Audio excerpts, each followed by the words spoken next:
الحمد لله رب العالمين والصلاة والسلام على سيد الأنبياء والمرسلين أما بعد قال النبي صلى الله عليه وسلم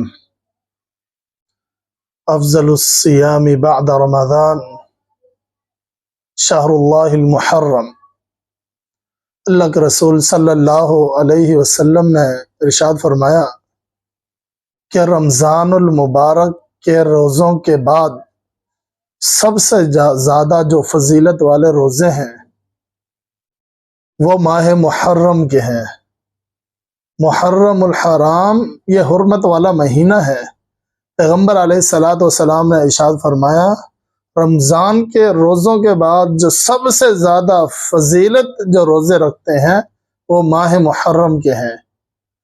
ماہ محرم میں سے ایک دن یوم عاشورہ ہے جسے 10 محرم کا دن کہا جاتا ہے۔ پیغمبر علیہ الصلاۃ والسلام عاشورہ کا روزہ خود بھی رکھتے تھے۔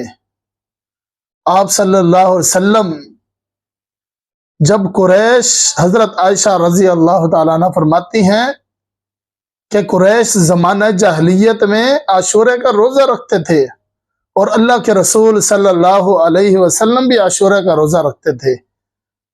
جب اللہ کے رسول صلی اللہ علیہ وسلم نے ہجرت مدینہ کی تو وہاں پر آپ صلی اللہ علیہ وسلم نے دیکھا کہ یہودی بھی روزہ رکھتے ہیں، تو اللہ کے رسول صلی اللہ علیہ وسلم نے جب پوچھا تو بتایا گیا کہ یہودی اس دن کا روزہ رکھتے ہیں، تو وجہ بیان کی کہ ہم روزہ اس لیے رکھتے ہیں کیونکہ اللہ تبارک و تعالی نے موسیٰ علیہ السلام کو اور اس کی قوم کو 10 محرم الحرام کو فرعون اور اس کے لشکر سے اللہ نے نجات دی تھی، تو حضرت موسیٰ علیہ السلام اللہ تعالیٰ کا شکر ادا کرتے ہوئے اس دن کا روزہ رکھتے تھے۔ تو یہودی کہتے ہیں کہ ہم بھی اسی طرح روزہ رکھتے ہیں، اسی وجہ سے رکھتے ہیں، تو آپ صلی اللہ علیہ وسلم نے ارشاد فرمایا فَنَحْنُ أَحَقُّ أَوْلَى مِنْكُمْ بِمُوسَىٰ،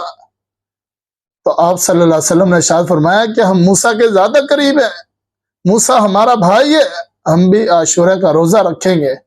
لیکن پھر آپ صلی اللہ علیہ وسلم نے ارشاد فرمایا صوموا یوم عاشورہ وخالفوا فیہ الیہود، اللہ کے رسول صلی اللہ علیہ وسلم نے ارشاد فرمایا کہ عاشورہ کا روزہ رکھو اور اس میں یہودیوں کے مخالفت کرو، یہودیوں کی مخالفت کرو۔ اور پھر آپ صلی اللہ علیہ وسلم نے ارشاد فرمایا کہ صوموا یوم عاشورہ و یوم التاسع، 10 محرم کے ساتھ 9 محرم کا بھی روزہ رکھو۔ اور آپ صلی اللہ علیہ وسلم نے ارشاد فرمایا فَإِذَا كَانَ الْعَامُ الْمُقْبِلُ إِنْ شَاءَ اللَّهُ صُمْنَا الْيَوْمَ التَّاسِعَ، اللہ کے رسول صلی اللہ علیہ وسلم فرماتے ہیں کہ اگلے سال انشاءاللہ ہم 9 محرم کا بھی روزہ رکھیں گے، 10 کا تو رکھیں گے لیکن یہودیوں کی مخالفت کی وجہ سے ہم 9 محرم کا بھی روزہ رکھیں گے۔ اور اللہ کے رسول صلی اللہ علیہ وسلم نے ایک مقام پر فرمایا صوموا یوما قبلہ او یوما بعدہ، فرمایا کہ عاشورہ سے ایک دن پہلے روزہ رکھو یا ایک دن بعد میں روزہ رکھو۔ اس روزے کی بڑی فضیلت ہے۔ صحابہ نے پوچھا اللہ کے رسول صلی اللہ علیہ وسلم اس کا اجر کیا ہے؟ تو اللہ کے رسول صلی اللہ علیہ وسلم نے ارشاد فرمایا ان یکفر السنۃ الماضیہ، فرمایا جو بندہ عاشورہ کا روزہ رکھتا ہے اللہ تبارک و تعالی اس کے 1 سال کے سابقہ گناہ معاف فرما دیتے ہیں۔ 1 سال کے گناہ ایک روزے کی وجہ سے اللہ تعالی معاف فرما دیتے ہیں۔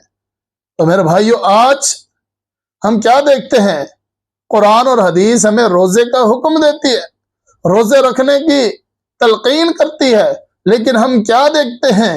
10 محرم کے دن، 9 محرم کے دن لوگ سبیلے لگا کر پانی تقسیم کرتے ہیں، نظر و نیاز تقسیم کی جاتی ہے، حلیم کی دیگیں پیش کی جاتی ہیں، لوگوں کو کھانے کھلائے جاتے ہیں۔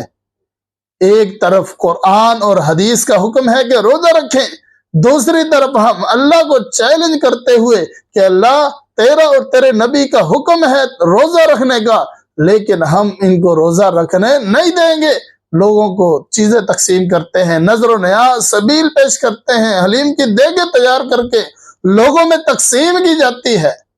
میرے بھائیو، آج ہمارے ایمان کا معیار تو یہ ہے، حالانکہ یہ نظر و نیاز، یہ دیکھیں، یہ سبیلیں، ان کا قرآن اور حدیث سے کوئی ثبوت نہیں ملتا۔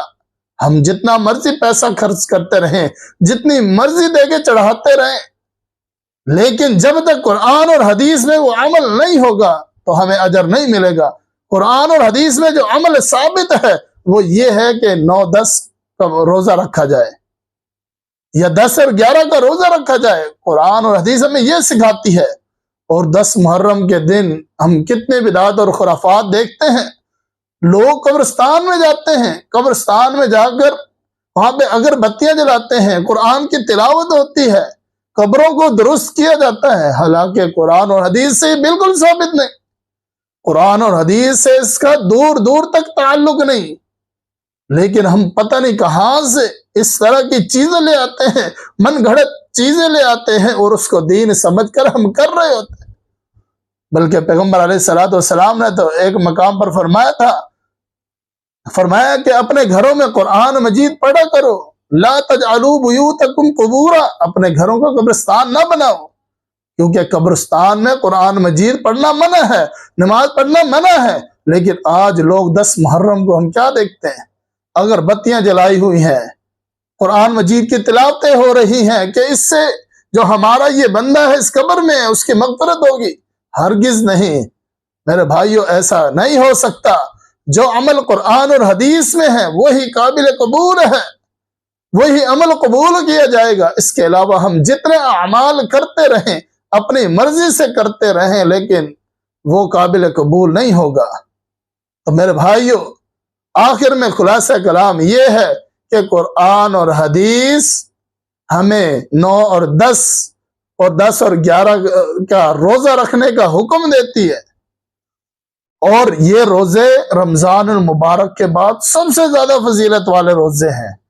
تو ہمیں روزے رکھنے چاہیے، بجائے اس کے کہ ہم فضول خرچ کریں، نظر و نیاز کریں۔ اگر آپ نے خرچ کرنا ہے، جو روزے دار ہیں ان کا روزہ افطار کرائیں۔ اللہ تعالیٰ سے دعا ہے کہ اللہ تبارک و تعالیٰ جو کچھ سنا ہے اس پر عمل کرنے کی توفیق عطا فرمائے۔ اقول قولی ھذا استغفر اللہ لی ولکم ولسائر المسلمین والحمد للہ رب العالمین۔